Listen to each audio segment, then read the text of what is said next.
En general sabemos que el norte de México aparentemente se ha calentado más que otras regiones, que en el norte de México empieza a haber ya patrones de lluvia mucho más modificados. Ahora, hablando específicamente de la Ciudad de México siendo una megaciudad, tiene efectos propios de una sociedad que ya ha cambiado el clima. Quiere decir, hay algo que se llama isla de calor.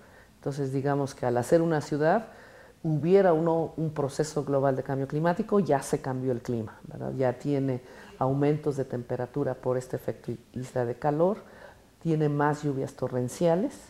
De hecho, hay estudios que nos indican que, por ejemplo, en los 30, 40, las lluvias torrenciales se presentaban 10 o 11 de la mañana y ahora las lluvias torrenciales se nos están presentando después de las 2, 3, 4, que se junta con la salida del trabajo, pero eso es un efecto urbano. Ahora, sobre efecto urbano montemos una señal global.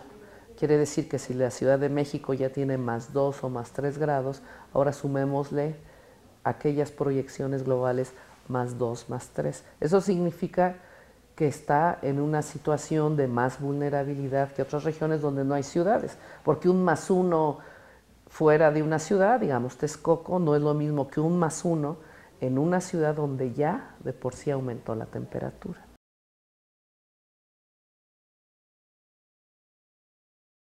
Yo creo que el gobierno mexicano y el gobierno del Distrito Federal tienen que invertir más en investigación de energías alternativas. Esto, digamos, aunque es antiecológico, mataría 2 pájaros de un tiro, ¿verdad? Quiere decir, ahorraríamos dinero, tendríamos energías más limpias y bajaríamos emisiones. Entonces el gobierno del Distrito Federal, ya pensando como ciudad, si ahorrara o indujera que se ahorrara energía eléctrica en el transporte, etcétera, estaría contribuyendo a 2 cosas. Uno, a bajar estas emisiones y entonces estaría mitigando cambio climático global y no en poca población. Estamos hablando de millones de personas a las que también les haría mucho bien el que se dejara de desperdiciar energía, se dejara de emitir gases de efecto invernadero, por ejemplo, en el sector transporte.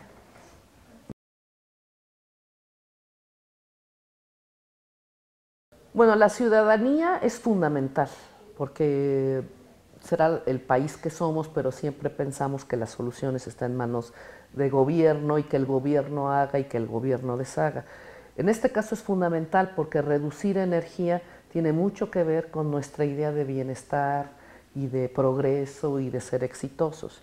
O sea, hay gente que, por ejemplo, puede desperdiciar energía eléctrica al fin que la paga, ¿no? O tirar el agua al fin que la paga.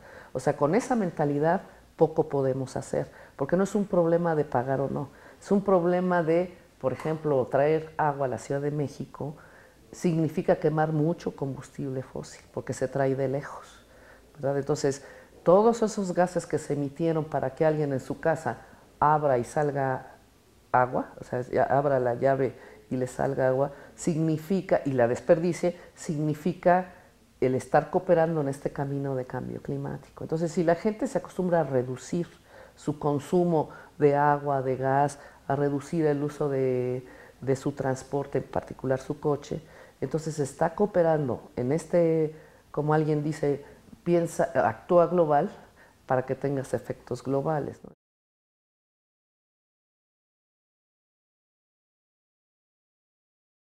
En México, afortunadamente, hay una ciencia que yo creo que de primer nivel. Se ha hecho muy buenos estudios sobre clima y modelos climáticos con fundamentos fuertes en física de la atmósfera, por ejemplo, para saber cómo podría cambiar el clima en general en México. Necesitamos, por supuesto, muchos centros de ciencias de la atmósfera.